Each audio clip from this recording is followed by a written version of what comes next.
Ethical thoughts of the great philosophers of ancient Greece. Early philosophers focused their attention on nature and the universe. Gradually, philosophers shifted their attention to the human realm, issues directly related to human behavior. The reason for this shift was that early philosophers were unsuccessful in reaching a unified concept, and their explanations of nature and the universe were inconsistent. The development of science and technology has changed some old concepts. Ancient philosophy includes many fields such as aesthetics, logic, natural philosophy, ethics, politics, art, in which ethics was born in parallel with philosophy.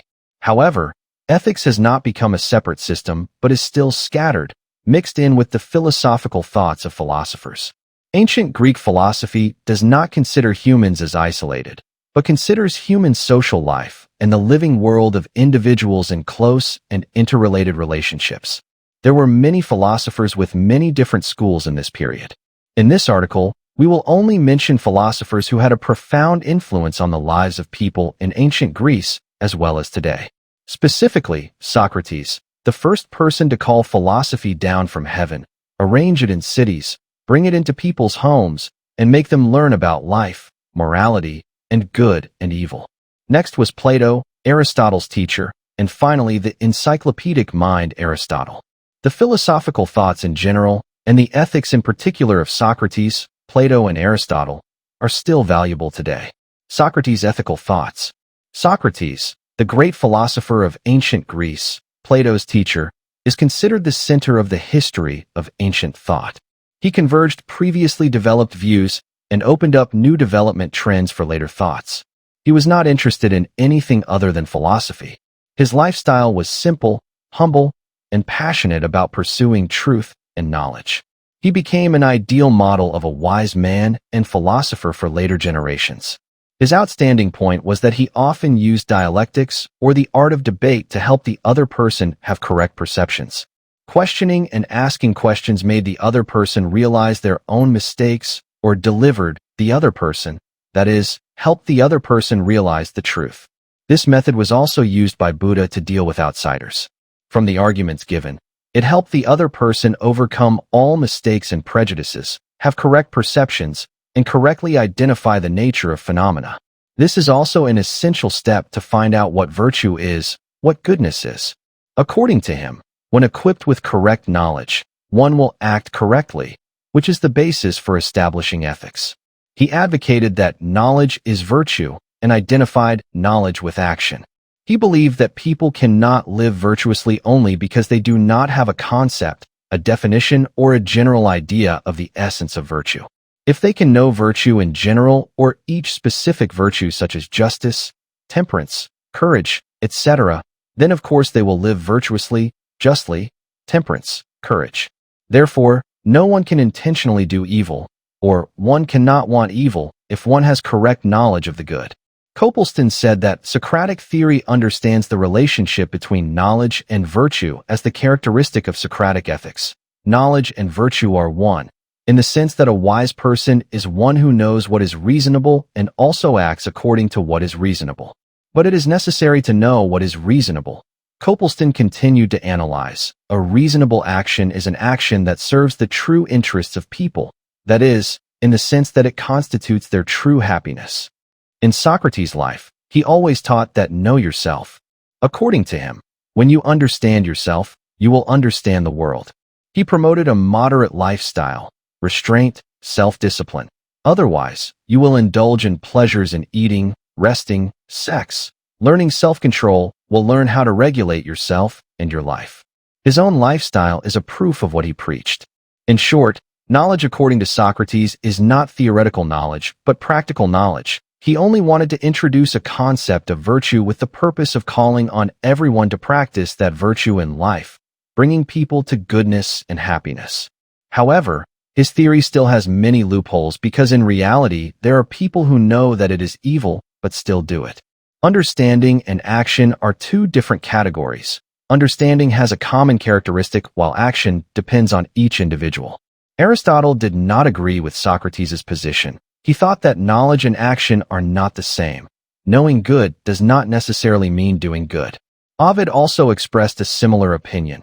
I see and recognize good things, but unfortunately, I still follow the path of evil. Although Aristotle did not agree with Socrates' position, the development of the theory of concepts was used by Aristotle as the basis for building his philosophy. Forrest E. Baird commented about Socrates that Socrates outlined the direction for moral philosophy in the history of Western civilization.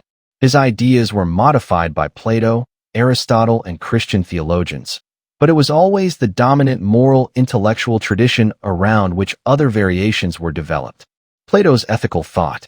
Plato, Socrates' excellent student, his philosophy covers many areas such as politics, society, ethics, art, aesthetics. The formation of his philosophical thought is influenced by the life and teachings of Socrates.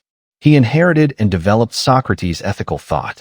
He believed that knowledge is virtue and developed this concept by adding two main elements, the concept of soul and the theory of virtue as a function of the soul. His ethical philosophy is based on the doctrine of the soul. He believed that the body and the soul are two separate parts. The body is only a dead part, an obstacle to the soul, the cause of ignorance. The soul is the active part, and the soul is immortal and can be reborn many times. And because the soul has seen everything about this world, it has learned everything. Therefore, we should not be surprised if the soul can recall the knowledge of virtue or anything else it once possessed. He described the soul as consisting of two parts, the rational part and the irrational part. The irrational part consists of two parts, the spirit and the desires. To have a peaceful and happy life, the rational and the irrational parts must be harmoniously combined, and in this harmony, reason must control the spirit and the desires. When the desires overcome reason and cause an imbalance, evil or vice will occur. Therefore, he agreed with Socrates' view that evil is the result of ignorance. Knowledge is virtue, but virtue does not mean understanding all morals, but rather fulfilling its functions. According to him, if reason, desires, and spirit fulfill their functions, people will have a good life. To do that, desires must be kept within limits and moderation, avoiding excess. Then the virtue of temperance will be achieved. When the will of the spiritual part of the soul maintains a moderate level, avoiding rash and crude actions, it will achieve the virtue of courage. This virtue is suitable for a protector, a warrior, a soldier. Reason does not let itself be stirred by desires and masters the spirit. Then it will achieve the virtue of wisdom. When these three virtues are maintained and fulfill their separate functions, people will achieve the synthetic virtue of justice. From the views on individual ethics, Plato extended to community life or the model of the state. He believed that as the individual is, the community is like that. If the individual is good, the community will be good, and vice versa. The virtue of justice is an important virtue in the model of the state. It is the main element of an ideal state. That virtue must be the synthetic virtue of the unique virtues of the three classes in society. That is the virtue of temperance of the merchant class, artisans, farmers, slaves whose main job is to take care of production. The virtue of courage of the fighting class is the soldiers whose job is to protect. The virtue of wisdom and intelligence belongs to the leaders, the philosophers with political power to take care of governing. Thus, a just society is a society in which the classes fulfill their functions well. In short, Plato's ethical concept is that people need to have qualities such as temperance, courage, wisdom, and most importantly, justice, which is a synthetic virtue. People who want to have a good and happy life need to balance all three of these virtues, and each virtue needs to fulfill its function well. Regarding the concept of good, he believes that good is an idea and people cannot achieve it in the visible world, but can only achieve it when intelligence reaches the rational world. Aristotle puts his views in opposition to Plato. If Plato believes that the soul is separate from the body, all human activities are controlled by the soul, the body is an obstacle to the soul, reason dominates emotions, then according to Aristotle the soul and the body are one, so human actions are free. Therefore, humans must be responsible for their actions. J. Smith commented that Aristotle opposed Plato's perception of the good as the goal of the whole universe, or at least he left it out of his inquiry because it was irrelevant. The good that all humanity pursues and practical activities are directed towards must be something appropriate to the nature and circumstances of humans. In Aristotle's theory of human behavior, there is no trace of Plato's extraordinary world, and he also brought the ethical ideal in Bacon's words down to earth, much closer to the reality and problems of real humans.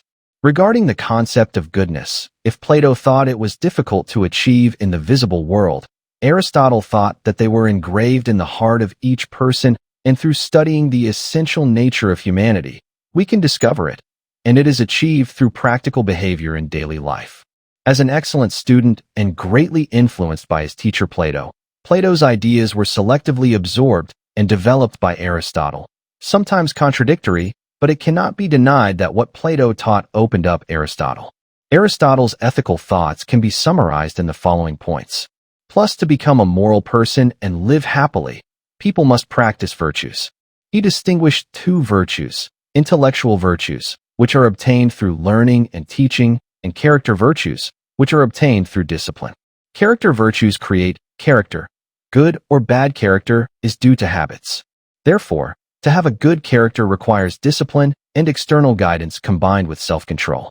To act correctly, it is necessary to have the intervention of reason, but he did not identify virtue with reason like Socrates. Plus, the doctrine of the middle way. He believes that wrong action is due to doing more or less than the middle way determined in that situation. However, the middle way cannot be right in all cases. It has its own limits. It has diversity, and the level of accuracy depends on each specific case. He gives a list of virtues. Next to it are shortcomings and excesses. However, we cannot always choose the middle way to act. Sometimes we have to lean towards the shortcomings or excesses. Some actions do not have the middle way but are inherently evil, so we need to avoid such actions. Plus, the most important virtue is justice. This virtue is formed by discipline from childhood or by habit. He believed that education is the best way to guide people to goodness and happiness. A happy person is an educated person and not a person who lives alone, but a person who lives in a city. Humans are social animals. Only by living in society can they act virtuously and be happy.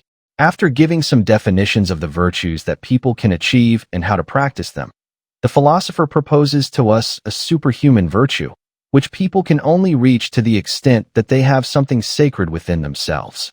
In ancient Greece, philosophers were interested in the values of life, moral values that later helped the development of modern sciences, psychology, and ethics, helping society to reform human values, moral concepts, and move towards a life of truth, goodness, and beauty.